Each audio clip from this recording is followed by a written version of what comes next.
Hi, welcome to Foolish Kitchen yet again. Long story short, laptop died, couldn't cut video. We're going to try using to cut it on the phone. I have a new laptop coming soon. And thought I would take a moment to explain my theory of device evolution. Or basically just most kitchenware, most things follow the same pattern. And we're going to use these because they're on my kitchen table and they're cluttering up the place. These are potato ricers or a cup press in some older advertisements. You can rice anything in them. You know, whatever you can squish in there will rice. It all depends on how hard you grip it. So we're going to start with, these span about 120 years. They are almost identical. They are identical in form and function, not in materials and slight other tweaking. But that's what we're gonna explain. Generally, you can almost always tell how old something is by how complicated it would be to make and how sturdy the materials are. Because of course we live in an age where stuff is thrown away instead of replaced or repaired. So that's a whole other video. This one is the Silver & Company New York cup press. Sometimes you'll see you see it exactly the same, maybe different embossing on it. Essentially, these folks had the trademark and the patent, and I think the patent was transferred, sold, or sometimes just leased to different companies. So they have different names on them, but they will look identical. Maybe they were just pirated, who knows. But their original one, this part is cast iron, and that generally would suit the purpose. We do know that it is a little bit more brittle and can break, but it also came japanned, but you know, covered in black paint, and eventually that wears off and then it rusts. So they do have a little bit more limited lifespan. They have to be cast, so they were what we would consider more expensive to make at the time. It was most likely the least costly way to manufacture this shape. Essentially, every step to create something adds to the cost. If you can do stuff in one step, like a punched aluminum thing that's just molded, that costs nothing. So these would have been poured into a mold, cast, the broken ones thrown back into the furnace, create more of them. It has a pin, it has this press part, well, shall we say, that just cast iron attached to steel. And the steel was tinned, so that's starting to come off. The cup part, which I find is fascinating because it's made in multiple sections. We have it's rolled, it has a rolled rim, it's soldered, and the bottom is rolled, and it's just very complicated to make. I'm not exactly sure. You know, somebody had to sit there 120 years ago and, you know, manufacture this. So this was much more costly. Well, didn't pay people very much, but it took longer. It took longer to make. So this is the Silver & Company one. There's one that came immediately after this, which I do not have because I sold it to a friend who really, really, really wanted it. Where this the handle is still cast iron, and I'm trying to remember the name of it. I should have written it down. And the cup is in one piece. This also would have been tinned, so it wouldn't rust. Right now the tin's all worn off, except for some places. And the one with the one single, I'm trying to remember the brand, and I'll remember it later. I'll put it in the crawl. The one that has the one-piece cup, which is obviously easier to clean, that was their big advertisement. That was like the big thing, is that this is a one-piece thing. And but this is still cast iron. So it was about 100 years ago, as opposed to 120 years ago. That was the next advancement on this. Now, the other way you can tell how old something is to weigh it, but you have to have something to compare it to weigh it. This is 23.3 ounces. Or, you know, let's be modern. 662 grams.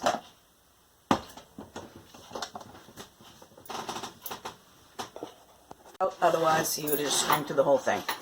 Now, the next one that I have that is more, that I can actually date more or less, is this one, which is fully steel and japanned. This came from Landry, Frary, and, oh, see, I'm having another senior moment, Clark in Connecticut. They had a lot of government contracts, so they had really good steel. They made great steel things. They did a lot of U.S. Army kits and things. So their steel is really tremendous, and they will last forever. This one is slightly smaller than almost all the other cup presses. I'm wondering if that was something to do with the government measurements. I don't know. This is not an Army thing, but basically their home use stuff is almost indistinguishable from the stuff they did for the government. So this is all steel. This cup is punched out in one piece. I think your steel has to be really good to be able to do that without damaging itself. You do have the rolled edge. You're going to continue to have the rolled edge because you need that for the lip. So essentially, this is the machine's going to do most of the work. You know, doesn't have to be taken out and soldered at all. This piece, you know, it's still designed exactly the same way with pins, hinges, but the whole thing is steel. Literally, you could hurt somebody with this. If you see these, they will say Universal on them because that was their product line. Wait a minute, this way. And they did a Universal meat grinders. They did the Universal bread maker. All of their Universal stuff is terrific, and it will last forever. Literally, you could kill somebody with this. Get back in there. I know, they get warped over time. I don't think that they're... I think I'm putting it in wrong. Don't judge me. I wasn't intending on shooting a video today. Yeah, I think it goes in a certain way. This little pins here. And the pin has to go into the whoozimajigger. Otherwise it won't go all the way down. Little bumps. There we go. There we go. So, that's in. We put a potato in it. You squish the hell out of it. This one weighs units. That's steel, not cast iron. Should weigh less. That's the theory, and I'm sticking to it.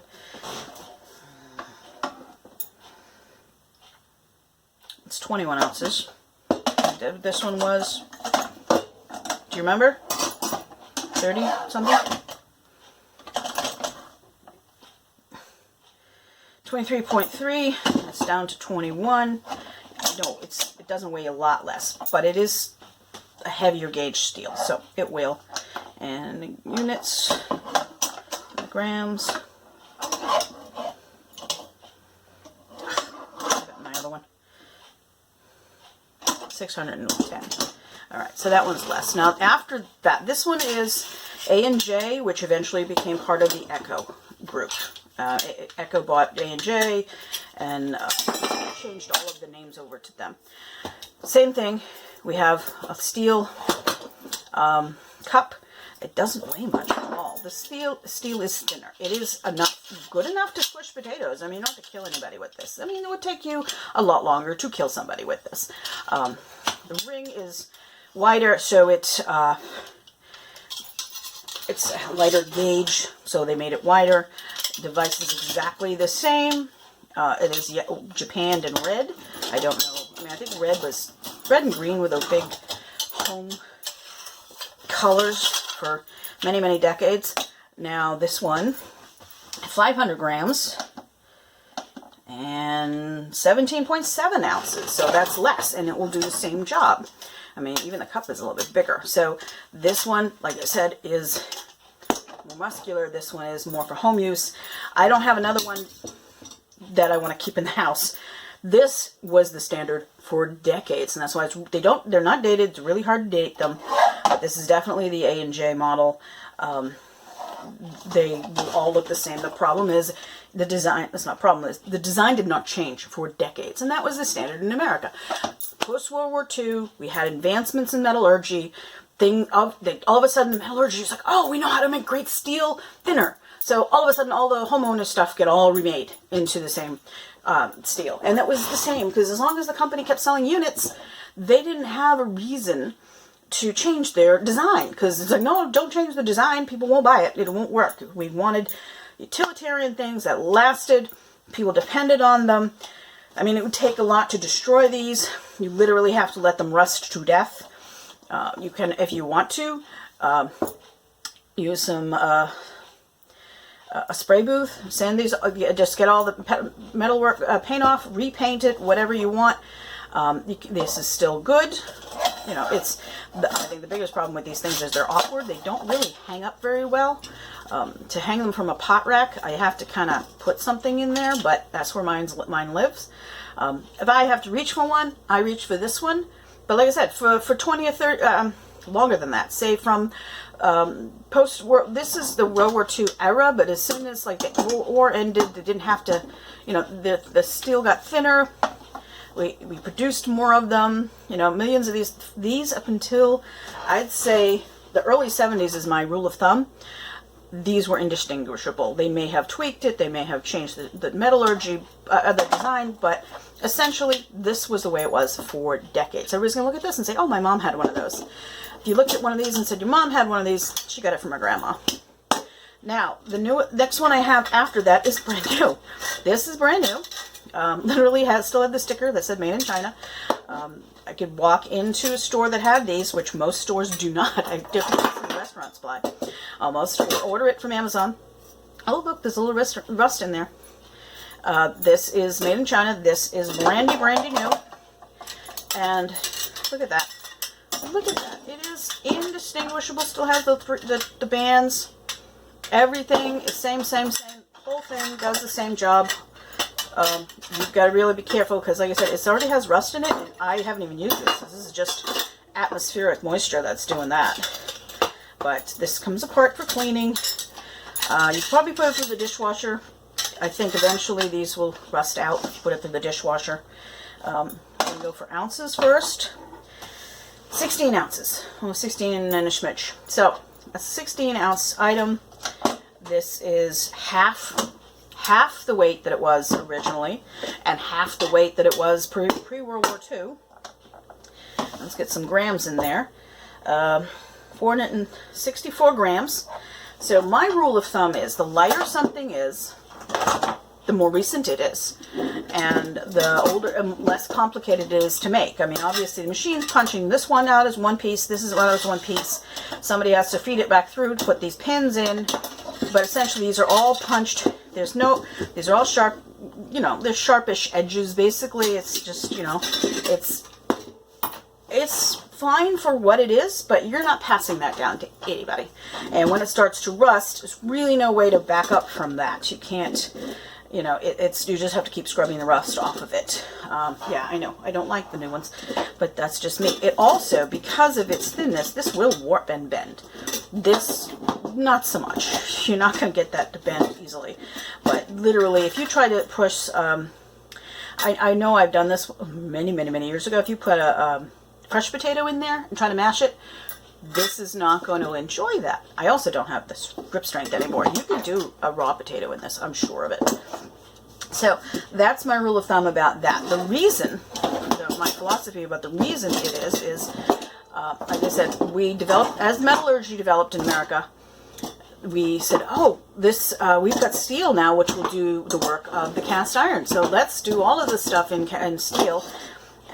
This one was a little bit more, probably a little bit more pricey on when it was made, and then it got less expensive to make steel, and we could make the steel thinner and do the same job. And then somewhere, I want to blame the 70s, when we discovered that making stainless steel in America was really dirty and bad for the environment and expensive. So we started offloading and getting a lot of metallurgy out of the country. And then over the last 45 years, we've managed to do that. If you find some thing that's made of stainless steel made in the United States, it's going to cost you like $140. I know, I've priced these things out. Essentially, things are ridiculously expensive. We may have the steel made outside of the country and then bring it back in and manufacture stuff. However, stainless steel, the items are generally made in Asia, in India, China, those places where, you know, they're not too particular about how much they screw up their environment. So, but they they don't ship the stainless steel back to us in sheets because it's plated. So they manufacture, punch everything out in the factory. It comes ready-made. Not like regular steel where we can bring the steel in and then we can make things out of it. So if this wasn't, you know, stainless steel, if this was some other kind of steel, yeah, we can bring it back into the country and make it here. But most stainless steel items are not made in the United States any presently, or less for the last 30 years at least. So, like I said, my theory is that we started off moving the manufacture of steel items offshore because it was less expensive. Bringing this back in from China, I mean, this is probably $12 or $15. So, I'm just guessing here. You could probably get it for less. But think about how little it costs to manufacture that if I'm only paying $12 or $15. So I use these cup presses as an exemplar. I have many other things right now in multiples that I can use to demonstrate this. This is another example. These are all Androck, made in Canada. Lovely items. I don't know if their stainless steel is made in Canada. That's between them and their maker. But okay, you did it right. This is not Androck. I have no markings on this whatsoever, but this is really bloody old because it has just a bent metal. This is tinned steel. This is wired steel. This is one of my prized pieces. I know it's 120 years old. I just don't know anything about it. I haven't found anything yet. This is more Androck pre-World War II. This is actually this has got dates on it. I think it's from the 20s. It has patent numbers, other patent numbers, but also has dates on it. This handle was painted green. You know, somebody started dishwashering it probably in the 60s. Paint's almost gone. This one is more modern, probably, you know, 70s, 80s. Paint's still on it, so it hasn't gone through the dishwasher. Don't have to wash these, just wipe them down. They also do disassemble, but because of their threaded. But what I found is getting them back together, you kind of need a third hand. But you can take them apart to clean them and derust them if you really, really want to. But that has a wooden handle, so that's not meant to go through the dishwasher. This one has exactly alike. Plastic handle can go through the dishwasher, but I do not advise it because you really, if you've got threads and nuts, they don't like dishwashers. That's the whole thing. Even if it's stainless steel, you really shouldn't put things like that are assembled like that through the dishwasher. You don't have to, just wipe them down. But anyways, that is much more modern, but it's Androck. If you go into a store, you're not going to find that. You're going to find something made in China with the plastic handle. Probably weighs a little bit less. However, you can go through and weigh them all. These are probably identical except for the handles. But this is another exemplar how something was designed perfectly and didn't get altered for decades. It's a little easier to explain. I've forgotten the name of this company. I'm going to put it in the crawl because Quackenbush, I believe. This one is the inventors still make these, or I don't know who owns the company, but the name HMQ that's on them, that's been on them for like 130 years. This one is over 120 years old. This one's going to weigh more. This one, I've had this one for like 30 years, but the brand new ones still say that on them, but they're probably going to weigh a little bit less. They're identical over the years. I think this one is like 50 or 60 years old. You can tell by the rust. Sometimes you can tell by the designs. However, my guess is weigh them. The heavy, this one weighs a lot. This one weighs twice as much. The heavier it is, the older it is. The more complicated things are to make. This one doesn't seem to have the spring in it. I don't know if it ever had one, but there's a little spring in here that makes it bounce back. Anyways, that's my theory about dating things and age and device evolution. So, thanks. Bye.